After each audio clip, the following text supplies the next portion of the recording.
Inilah lereng Gunung Sumbing bagian selatan. Dari ketinggian 1.600 meter dari permukaan laut, bentangan alamnya tampak sungguh indah. Teras lahan pertanian di sini membentuk seni instalasi. Ini semua hasil olah karya tangan para petani di lereng gunung ini.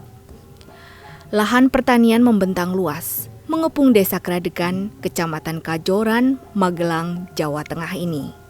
Dan desa ini memiliki sejarah sendiri dalam dunia pertanian. Kecamatan Kajoran memiliki kejayaan di tahun 90-an. Bawang putih merupakan komoditas unggulan mereka pada saat itu. Hingga akhirnya, tahun 1998, komoditas tanaman ini merosot akibat diserang hama dan harga bawang putih yang anjlok.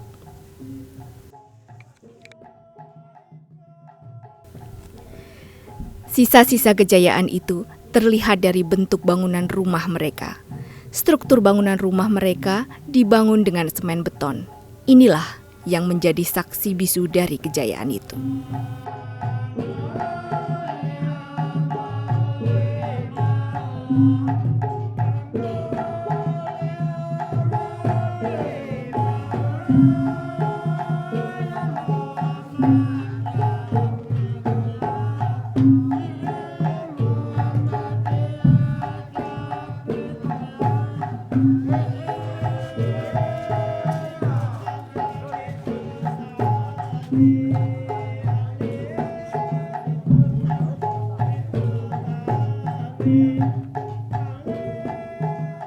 Bertani adalah jiwa seni bagi warga lereng Gunung Sumbing. Mereka tak pernah lelah mengolah kesuburan tanah di sini. Pola tanam petani Gunung Sumbing adalah itu pola caranya tumpang sari. Jadi tumpang sari itu sendiri memiliki arti bahwa tanaman suatu tanah pertanian atau areal pertanian yang tidak ditanam satu tanaman saja, tapi bisa tanaman yang macam-macam, di mana di antara tanaman itu tidak merugikan tanaman yang lain atau tidak mengganggu pertumbuhan yang lain. Umpamanya, dalam sebuah tanah pertanian itu ditanami rembak, terus ditanami lagi tengahnya itu ditanami loncang, terus samping-sampingnya itu ditanami kubis atau kapri. Itu ada jarak maksudnya jarak pola panen. Apabila sebuah tanah pertanian ditanami bermacam-macam itu kan umpamanya nanti seseorang petani itu mau memupuk kimia tapi tidak ada uang, itu daripada utang kemana-mana, itu kaprinya sudah panen. Jadi jual kapri untuk buat memupuk si loncang itu tadi. Setelah itu jarak beberapa hari lagi, sekitar umur 60 hari itu si kubis atau si bok itu sudah panen. Sudah panen itu buat untuk memelihara tanaman si loncang itu tadi. Setelah itu kan sempurna, loncang bisa terumat atau terawat dengan baik. Karena apa? Ditunjang oleh kapri yang tanamnya lebih awal dan kubis yang panennya lebih awal itu juga. Dan setelah itu si loncang itu sendiri siap dipanen dengan maksimal. Itu pun kita harus mensiasati agar tidak bersamaan dengan petani-petani yang lain untuk mempertahankan harga jual itu sendiri. Itu pun pola penanaman itu diatur sesuai dengan cuaca atau suhu yang ada di sekitar Gunung Sumbing. Contohnya, untuk penanaman loncang itu bisa ditanam di sembarang tempat di mana saja. Tapi untuk kentang itu yang untuk maksimalnya hasil itu bisa ditanam cuma di atas dusun itu saja yang ketinggiannya lebih dari 1.600 dari permukaan air laut. Sedangkan untuk jagung itu bisanya ditanam di bawah dusun di sekitar ketinggian 1.400 sampai 1.500.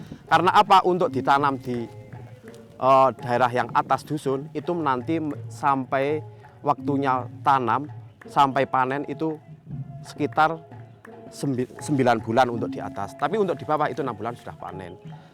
Tanaman yang lainnya itu seperti yang bisa ditanam di mana saja, loncang, sawi, kubis, sama wortel. Sedangkan yang lainnya itu harus menggunakan pola tata cara sesuai dengan suhu yang ada. Karena apa? Kalau tidak menggunakan tata cara itu fatal sekali. Nah, orang-orang gunung kan juga membangun identitasnya begitu, dengan imajinasi bahwa saya ini orang gunung hidup bagaimanapun tergantung musim, ya, tergantung kemampuan kita mengontrol hama. Petani kan begitu tergantung pada musim dan kemampuan mengontrol hama. Tidak bisa kita paksakan, misalnya di musim hujan begini, nanam lombok di gunung ya pasti mati busuk ya, kayak begitulah. Jadi orang kemudian sadar dengan itu, lalu membangun ya budi bahasa yang sesuai dengan hidupnya, dan itulah dia menjadi identitas, terbentuk ya identitasnya gitu. Di sini adalah di areal Gunung Sumbing ini adalah petani adalah kehidupan. Di mana dalam kehidupannya itu seseorang yang sudah tidak senang dengan tani saja, itu katakanlah orang yang sudah mati. Jadi dalam hal ini dikatakanlah petani, jiwa tani, sistem tani, kerja tani adalah segalanya bagi kehidupan di Gunung Sumbing. Oleh karena itu Gunung Sumbing itu setiap tahun itu pasti ada event atau ada acara di mana untuk memperingati atau mensyukuri dari hasil pertanian itu sendiri, yang diberi nama itu adalah bersih desa atau saparan. Jadi setelah kita mengolah tanah, kita memelihara tanaman, kita mempertahankan mutu atau kualitas dari hasil tani itu sendiri, dan kita mencari penjualan yang setinggi-tingginya demi kelancaran pola kehidupan petani, kita setelah itu terlaksana, kita tidak lepas dari rasa syukur kepada Tuhan Yang Maha Esa. Maka dari itu kita mengadakan syukuran. Itu syukuran bisa dilakukan dalam 1 tahun 1 kali, yang khususnya itu untuk mensyukuri nikmat dari Tuhan yang telah diberikan kepada kita semua sebagai hasil pertanian berupa bersih desa. Tadi saya sebut kata budi bahasa, ketika orang bertani mereka kan berbudi bahasa dengan alam. Ya. Alam itu pun harus kita jawab, kalau orang Jawa bilang ya, harus diajak berdialog, diajak berbicara. Lalu mereka membuat tanda-tanda ketika berdialog itu. Tidak beda ketika kita bertamu, lalu tuan rumah menyediakan teh atau apa, itu kan simbol-simbol yang membangun interaksi antara tamu dan tuan rumah. Dan petani dengan alam juga begitu. Ya. Alam memberikan air, memberikan hujan, memberikan angin, memberikan panas, ya, memberi tanah. Manusia memberi kata-kata, sesaji, mungkin menyan, mungkin apa ya bentuknya, juga kata-kata, doa, ya. Dan dalam bentuk tindak tanduk. Ya. Saya Juhair Saro Erdi, saya petani Gunung Sumbing, saya penari warok. Nama saya Siono, petani Gunung Sumbing, seni saya warok. Nama saya Sihin Aji Kuncoro, pekerjaanku tani. Saya suka menari warok reog Ponorogo. Nama saya Soeb Zuheri, asli petani Sumbing, penari warok Ponorogo. Nama saya Dirun, khusus dari kecil sudah jadi penari warok. Hidup Cahyo Budaya Sumbing. Nama saya Subardi Adi Sasongko, pekerjaan saya tani, jadi pimpinan warok Cahyo Budaya Sumbing. Nama saya Jerman, pekerjaan tani, senang menjadi warok. Salam 2 jari.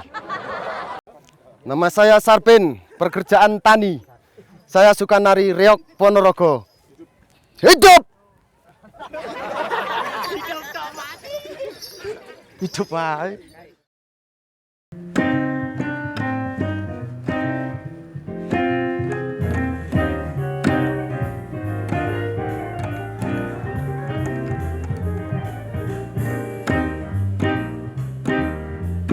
I've got you under my skin. I've got you deep in the heart of me. So deep in my heart, you're really a part of me.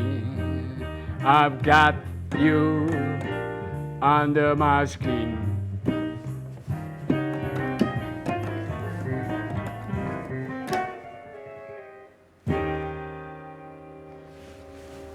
Lima Gunung adalah komunitas yang terutama berobsesi pada 3 hal. Yang pertama insan, manusia, tidak peduli latar belakangnya, Islam, Katolik, Buddha, Jawa, New York, Akita, Kilimanjaro, gunung, rural, desa, tidak penting. Yang permulaan adalah pertemuan insan, manusia. Yang kedua, 5 gunung adalah selalu melihat bahwa insan berhubungan dengan alam. Alam tidak peduli itu Tamrin, kami punya pengalaman jalan dari Bundaran HI sampai Tugu Proklamasi, berbondong-bondong dari Bundaran HI sampai Istana, mungkin kami pernah mencoba melakukan pertunjukan, rally dan sebagainya di depan Istana lebih dari 5 kali. Alam artinya sawah di belakang Studio Mendut, di depannya artinya adalah panggung, alam adalah panggung di kebun wortel, kebun jagung, tapi juga kami mengalami pertunjukan di Gedung Prosenium, di Taman Ismail Marzuki, di Taman Budaya, bahkan kami pernah melakukan pertunjukan sesudah tsunami tahun 2004. Juga tahun 2010 ketika Merapi meletus, tentu kami melakukan pertunjukan lebih dari 20 kali di pinggir sungai, di tempat penampungan, di tempat hunian sementara. Kami menghibur dari Merbabu kepada saudaranya di Merapi. Saudara Sumbing berkumpul, mengumpulkan beras, sabun, dan sebagainya sambil melakukan pertunjukan di tempat-tempat pengungsian. Artinya bagi kami alam segala isinya adalah panggung. Kami pernah pentas di Candi Lumbung, kami pernah pentas di Candi Borobudur, kami pernah pentas di Candi Mendut, kami pernah pentas di Selogrio, kami pernah pentas di Candi Cetro dan sebagainya. Jadi alam bagi kami adalah hubungan peradaban dan manusia tentunya. Inilah 5 gunung.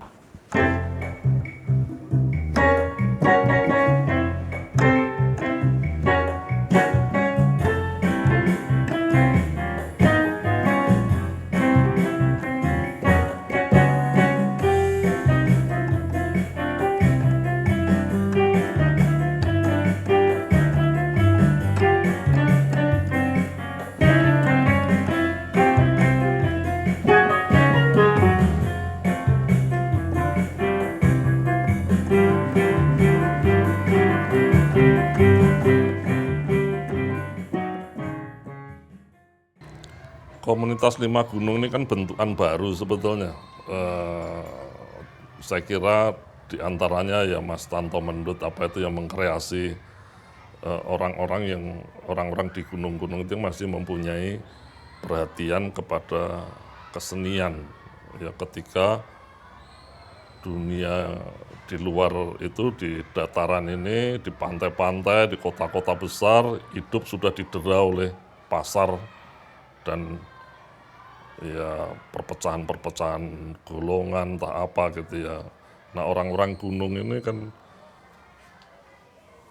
ya mungkin tinggal sedikit yang masih mempunyai wawasan untuk membangun hidup yang lebih berbineka tunggal ika, lebih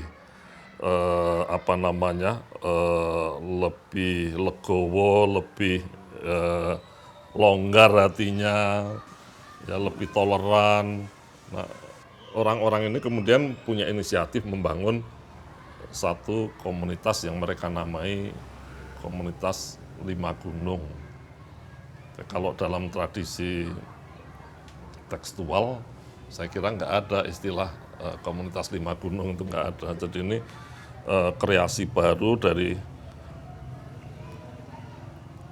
orang-orang gunung modern sebetulnya yang merindukan kehidupan komunitas di masa lalu, menghadapi tekanan-tekanan struktural, namanya tekanan-tekanan hidup yang serba terstruktur, lewat ekonomi, lewat pemerintahan, lewat macam-macam perbedaan-perbedaan yang struktural sifatnya. Nah, mereka kan kemudian mengkreasi berbagai pertunjukan kesenian yang ya kreasinya hari ini ya itu modern sebetulnya kalau dibilang hari ini, tetapi dengan imajinasi mungkin purba gitu ya, kalau tidak disebut tua tapi yang masa lalu. Jadi ada sense bahwa kita ini